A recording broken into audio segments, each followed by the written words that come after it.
Marriage was supposed to be the start of everything.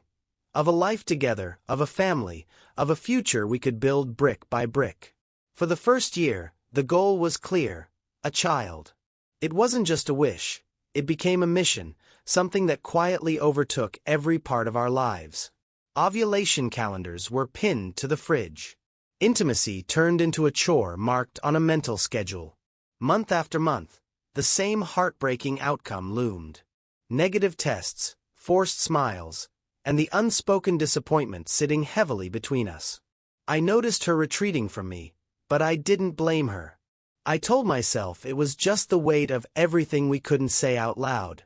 The frustration of failed expectations gnawed at her, and I figured she just needed space. I did what any husband who wants to be supportive would do.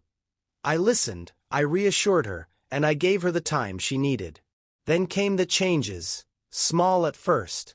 She started taking long walks on the weekends, always alone. "I just need to clear my head," she'd say, her voice distant but polite. I didn't argue. I figured maybe the solitude would help her process everything. But something about it started to feel off. It wasn't the walks themselves, it was how she started dressing for them. At first, it was subtle: a tank top instead of a t-shirt, leggings that hugged a little tighter. Then the skirts came out, the ones she'd normally save for date nights or special occasions. I remember seeing her adjusting one of those skirts in the mirror before a walk, and thinking, who dresses like that to clear their mind? Do you really need to wear that? I asked her once, trying to keep my tone light. She glanced at me through the mirror, brushing a strand of hair out of her face. "What's wrong with this?" "It's comfortable." Comfortable. I bit my tongue. Maybe it was. I didn't want to accuse her of anything. I didn't even know what I was accusing her of. So, I let it go. But the detail that stuck in my mind wasn't the skirts or the tops. It was what happened when she came back. She'd walk in the door, barely glancing at me before heading straight to the shower. Every time. At first, I thought nothing of it. She liked to feel fresh after a walk. That wasn't strange. But over time, I noticed something that I couldn't ignore. After she showered, I'd go to toss her clothes in the laundry basket, and there was always something missing. Her underwear. It wasn't there. Not once. The first time I noticed, I thought maybe she'd thrown it straight into the washer. But when I checked, it wasn't there either. Days turned into weeks, and the pattern repeated itself. No underwear in the laundry. No explanation. I finally brought it up one evening, trying to keep my tone casual. "Hey, I noticed you've been skipping your underwear in the laundry. Are you wearing those new ones you bought?" She didn't look up from her phone. "What are you talking about?" "After your walks. I don't see any in the basket. I thought maybe you were washing them separately or something." Her response came a little too quickly.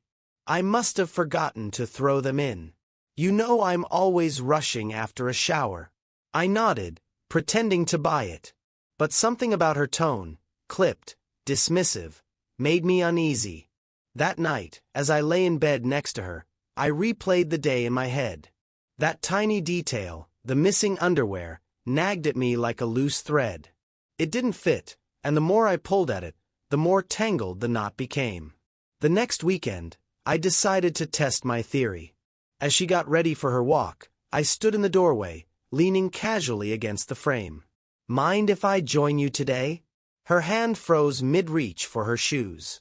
She turned to face me, her smile tight. "You don't even like walking." "Maybe I'm trying to start. Fresh air, exercise, all that good stuff." She laughed, but it sounded forced. "You'll just slow me down. I like to keep a good pace." "I'll keep up." She hesitated, then shook her head. "Honestly, I just want some alone time. It's not personal. I just need to think." I held her gaze for a moment before shrugging. "All right. Have a good walk." She exhaled in relief and grabbed her purse. As she slipped on her shoes, I noticed she wasn't wearing her usual cotton ones. She'd chosen heels, low and practical, but heels nonetheless. When she left, I stood by the window, watching her walk down the street until she turned the corner. My mind raced with questions. I told myself I was overthinking it, that there had to be an innocent explanation. But deep down, I couldn't shake the feeling that something was off. Why would someone dress like that for a walk? Why rush to shower the moment they got home? And why, of all things, was her underwear missing every single time? The pieces were there, scattered like breadcrumbs, but I couldn't yet see where they led. All I knew was that I wasn't going to ignore it any longer. After noticing the missing underwear, I couldn't unsee the signs. It was as if my mind was putting together pieces of a puzzle I hadn't even realized existed. Every weekend walk, every outfit she chose, every quick shower, it all felt calculated. So I started paying closer attention. One evening, I stood in the hallway, phone in hand, pretending to scroll through social media as she got ready. My eyes flicked up from the screen just in time to see her open her underwear drawer, hesitate for half a second, then close it without taking anything. She moved on to her skirt, pulling it up over her hips and smoothing it down like she was preparing for a photo shoot. I wanted to say something. Why aren't you wearing underwear? The question danced on the tip of my tongue, but I bit it back. Instead, I watched her grab her bag and head out the door with a breezy, "See you later." I muttered a reply she probably didn't even hear, my mind already spinning. Over the next few weeks, her behavior shifted again, and not for the better. She became irritable, snapping at me over the smallest things, like how I folded the towels or forgot to buy her favorite creamer. She'd roll her eyes or sigh dramatically when I tried to lighten the mood. It felt like I couldn't do anything right. I kept telling myself it was the stress of trying to conceive, the emotional weight of our shared failure. But no matter how much I reassured her, catered to her, or tried to make her life easier, she pushed me further away. Then came the night I couldn't hold it in any longer. She was sitting on the couch, scrolling through her phone with a scowl. I sat down next to her, clearing my throat. "We need to talk." "About what?" she asked, not looking up. "About you. About us." Her eyes flicked toward me, guarded. "What about us?" I took a deep breath. "I feel like you've been pulling away from me. You're distant, angry all the time. And I need to ask," I paused, steadying myself. "Is there someone else?" Her face froze for a moment, her expression unreadable. Then she laughed, a short, nervous sound. "You're being ridiculous." "Am I?" I pressed, my tone calm but firm. "Because it doesn't feel ridiculous. Something's changed, and I think we both know it." She shifted uncomfortably, putting her phone down. "Look, I'll admit, things have been tough. But there's no one else, okay?" I held her gaze, waiting. She cracked first. "Fine," she snapped. "There's a guy at work. But it's not what you think. We kissed once, and that's it. I swear." It felt like the ground shifted under me. My voice remained steady, though my mind raced. "You kissed him? Just once?" "Yes," she said quickly, tears pooling in her eyes. "It was a mistake. I was vulnerable and he was just there. But it didn't mean anything." I stared at her, searching for any sign of honesty. "Do you have feelings for him?" Her silence was louder than any answer. She promised to end things with him, swearing it was over before it even began. "I love you," she said, gripping my hands as tears streaked her face. "I want us to work. Please, let's try to move past this." I agreed, but with conditions. I told her we needed to rebuild trust and reconnect. She seemed eager, even relieved, and suggested we take a vacation, a fresh start, just the two of us. I agreed, hoping some time away might bring us closer. At first, it seemed to work. We laughed together, shared quiet moments on the beach, and talked about our future. But there was one thing that kept nagging at me: her phone. It never left her side, not even for a second. It buzzed constantly, and every time it did, she'd glance at the screen and quickly put it down. "What's with all the texts?" I asked one evening as we sat on the balcony overlooking the ocean. Work, she said with a dismissive wave. They can't seem to survive without me. I let it go, but the next night, while she was in the shower, I couldn't resist.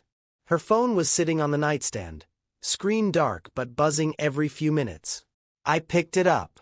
Her passcode hadn't changed. One small mercy in the storm of doubt.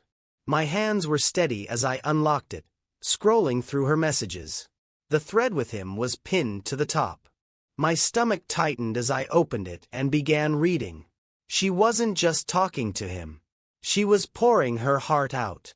I can't stop thinking about you, one message read. Even when I'm with him, you're all I see. Another. Last night was incredible. I wish I could be with you instead of pretending everything's fine at home. It felt like a punch to the gut. The texts painted a picture of a woman torn between two lives, but the worst part was how much effort she was putting into hiding it from me. Even on this vacation, this supposed reboot of our marriage, she was texting him, sneaking moments to tell him how much she missed him. When she came out of the shower, towel wrapped around her, she froze when she saw me holding her phone.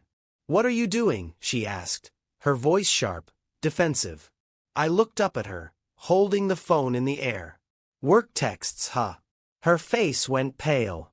I handed her the phone without another word and walked out onto the balcony, letting the ocean breeze hit my face as I processed what I'd just learned. She followed me, trying to explain, to justify. But nothing she said mattered anymore. The truth was out, and I couldn't unsee it. The pieces had come together, and the picture they formed was devastating. The night I picked up her phone on vacation, the lies she'd carefully constructed came crashing down. When I handed it to her, her face told me everything I needed to know, pale, defensive, and full of guilt. We had our first real confrontation then, but it was far from the last. "What are you going to say?" I asked her, keeping my voice even despite the anger simmering beneath the surface. She clutched the phone like it was her lifeline. "It's not what it looks like," she stammered. "Then tell me what it is," I shot back, my eyes locked on hers. "Because from where I'm standing, it looks like you've been lying to me this whole time." She broke down in tears, her shoulders shaking as she tried to explain. "I was stupid, okay? I made a mistake. But I swear, I ended it with him. Those messages, they don't mean anything anymore." "They don't mean anything?" I repeated, my voice laced with disbelief. "You told him you couldn't stop thinking about him. That doesn't sound meaningless to me." She crumbled, dropping onto the bed. "I don't know what to say. I messed up, but I love you. I want to fix this. Please, just give me another chance." Against my better judgment, I agreed. Not because I believed her, but because I believed in the vows we'd made. Marriage wasn't supposed to be easy, and maybe, just maybe, we could find a way to rebuild what had been broken. For a while, it seemed to work. She deleted his number, blocked him on social media, and promised complete transparency. I told her there would be no more secrets and no more excuses. She agreed, crying as she swore she'd do whatever it took to make things right. And for a few months she did.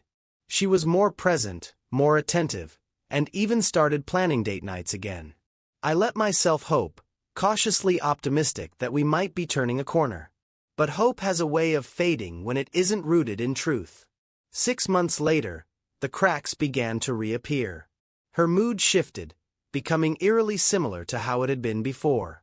She was irritable, dismissive, and quick to anger over the smallest things.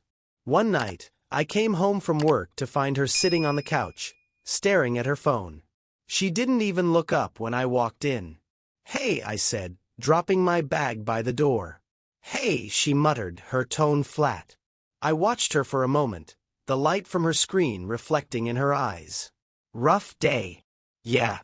I waited for her to elaborate, but she didn't. Instead, she got up, grabbed her bag, and mumbled something about needing fresh air. I stood there, watching her leave, and felt the same gnawing suspicion I'd felt months earlier. I didn't need to check her phone this time. I already knew. The signs were all there, and I couldn't ignore them anymore. That evening, when she returned, I was waiting for her. She walked in, her face flushed from the cold night air, and froze when she saw me sitting at the dining table. "We need to talk," I said. Her shoulders tensed. "About what?" "You know what," I said firmly. "This isn't working anymore.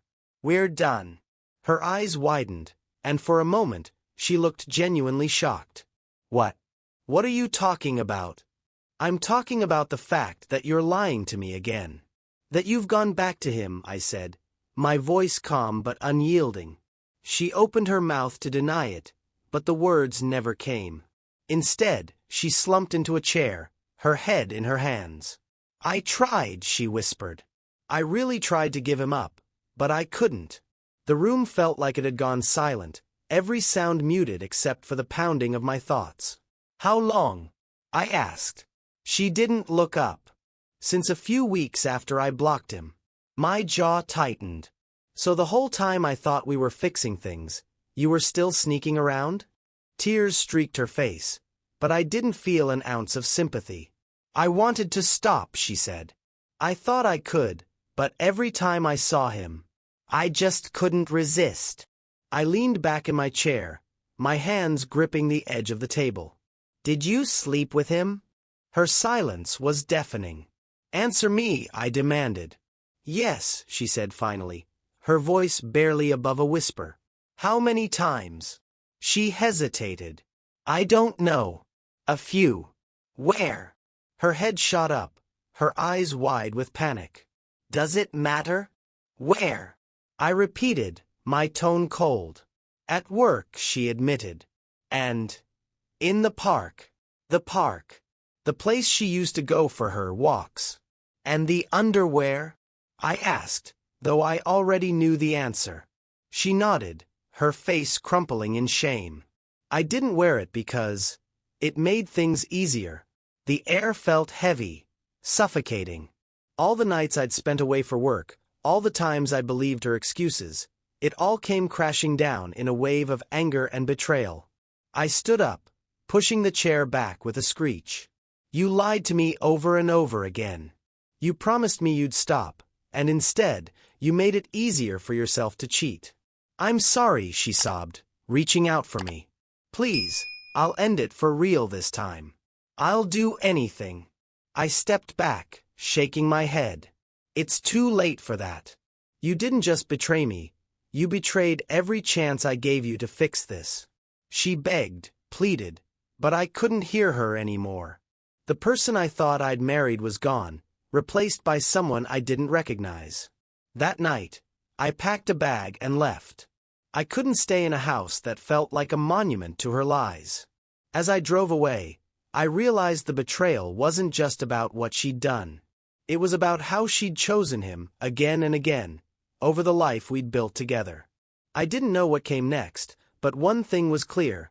I was done letting her lies dictate my life.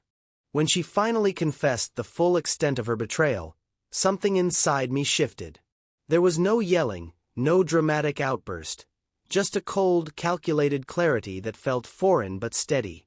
I stood there, listening to her words as if they were coming from someone else, some stranger. She was crying, of course, trying to weave a story about how she'd been vulnerable, how the stress of not having a child had broken her down. She even had the audacity to suggest the guy from her work had taken advantage of her in her weakest moments. But I didn't buy it. Not a word. I looked her in the eyes and said, "You didn't trip and fall into an affair. You made a choice." Over and over again. Her face crumpled, and she reached for me, but I stepped back. "Please," she begged, her voice trembling. "I know I made mistakes, but I love you. I didn't mean to hurt you." "Didn't mean to hurt me?" I repeated, my tone flat. "You lied to my face, planned your betrayal, and did it again and again. What part of that was accidental?" She had no answer. Instead, she sobbed, burying her face in her hands. I knew then what I had to do. Without another word, I went upstairs, grabbed a duffel bag, and began packing the essentials. Clothes, toiletries, my laptop. The silence in the house was deafening, broken only by her muffled crying from the living room. When I came back downstairs, she stood in the doorway, blocking my path. "Don't go," she said, her voice raw. "We can fix this. I'll do anything." I stared at her, unflinching. "Anything? You mean like the promises you already broke?" "This time will be different," she insisted. "I'll go to therapy, quit my job, whatever it takes." I shook my head. "It's too late. You didn't just break my trust. You shattered it." Her hands trembled as she reached for me again, but I stepped around her and opened the door. "I'll come back in 2 weeks for the rest of my stuff," I said, not looking back. "Please," she whispered, her voice barely audible. "I love you." I paused for a moment, my hand on the doorknob. "You don't destroy the things you love." And with that, I walked out. The first night away was surreal. I stayed at a friend's place, explaining only the basics when they asked why I was there. "It's over," I said simply. They didn't press for details, and I was grateful. Lying on the guest bed, staring at the ceiling, the full weight of what had happened began to sink in. The woman I'd built my life around, the person I'd trusted above all else, had betrayed me in ways I couldn't have imagined. But as the hours passed, sadness gave way to something unexpected: relief. For months, maybe even years, I'd been carrying the weight of a marriage that wasn't what it seemed. I'd been bending over backward, trying to hold it together, while she'd been tearing it apart behind my back. Now, I didn't have to fight anymore. I didn't have to wonder, suspect, or question. The truth was out, and it was ugly, but at least it was final.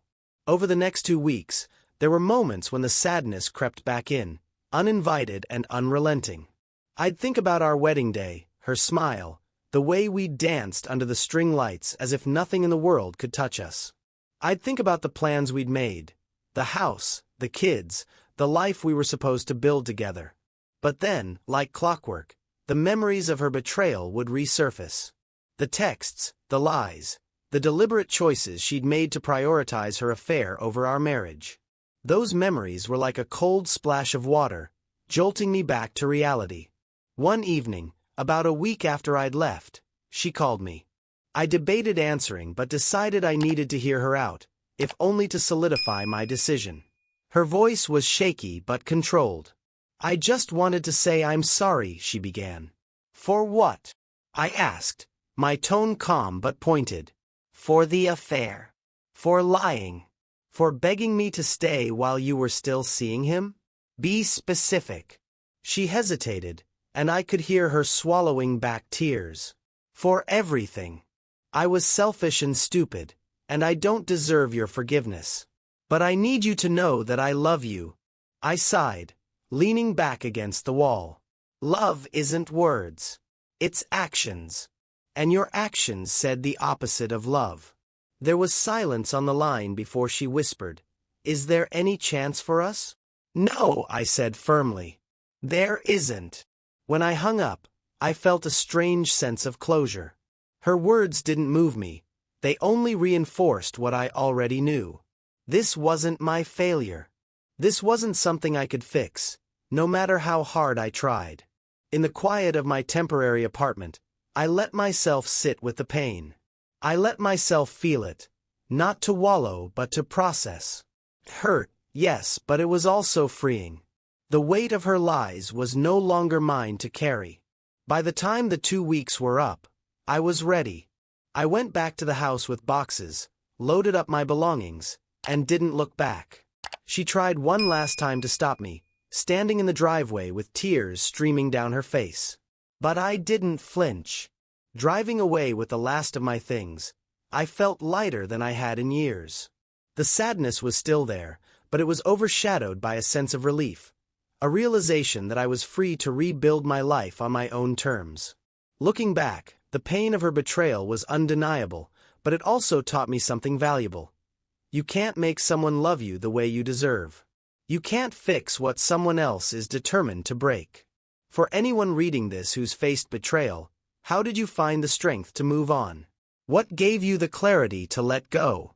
I've filed for divorce. The papers are with my lawyer, and the process is underway. It's not an easy road, but it's the only road forward. Staying would have been far worse, a slow death by 1,000 cuts. Leaving felt like ripping off a bandage, painful but necessary for the healing to begin. Do I regret walking away? Not for a second. If anything, my only regret is staying as long as I did, allowing her to chip away at my trust, my dignity, and my sense of self. I spent too much time believing her lies, too much energy fighting for something she clearly didn't value.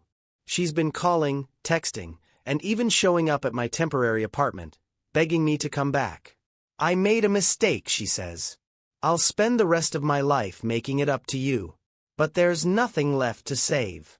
The marriage she destroyed is beyond repair. As for the guy she cheated with, he's married, with kids. I wonder if his wife knows yet. I imagine she's discovering her own version of hell right now, reading texts or overhearing whispered phone calls. Maybe she'll find some detail as small as I did, something that doesn't fit, a piece of the puzzle that forces her to look at the bigger picture. They deserve each other, my wife and her co-worker. Both of them deceitful, selfish, and willing to destroy lives to satisfy their own fleeting desires. He preyed on her vulnerability, sure, but she wasn't some helpless victim. She made choices, calculated, deliberate choices, that betrayed not only me but herself. If there's one thing this entire mess has taught me, it's to trust your instincts. That tiny, almost absurd detail, the missing underwear, was the thread that unraveled everything. At first, it seemed insignificant, just an odd quirk I couldn't explain. But as the pieces fell into place, that detail became the key to understanding what had been happening right under my nose. I've replayed those early moments in my mind countless times, wondering if I should have confronted her sooner. But hindsight is always clearer than the present. At the time, I wanted to believe her, to trust the woman I thought I knew. I see now that trust can't exist without honesty, and love means nothing without loyalty. Now, I'm focusing on rebuilding, not just my life, but myself. Divorce feels like the end of a chapter, but it's also the start of a new one. It's a chance to redefine who I am outside of the marriage that once defined me. I've started reconnecting with old friends, picking up hobbies I'd let fall by the wayside, and even hitting the gym more regularly. It's not about moving on in the sense of forgetting what happened. It's about moving forward despite it. Some days are easier than others. There are moments when the sadness creeps in, unexpected and unwelcome. But those moments are fleeting, replaced by a growing sense of peace. To anyone reading this who has been in my shoes, or is suspecting they might be, I have one piece of advice. Trust yourself. Those little details that don't add up, they matter. Don't ignore them. Don't let someone gaslight you into thinking you're crazy for noticing. And when you uncover the truth, don't let fear keep you trapped. Leaving is hard, but staying in a broken relationship is harder. You deserve honesty, respect, and loyalty. Don't settle for anything less. Do you think it's necessary to contact the guy's wife and tell her about the betrayal?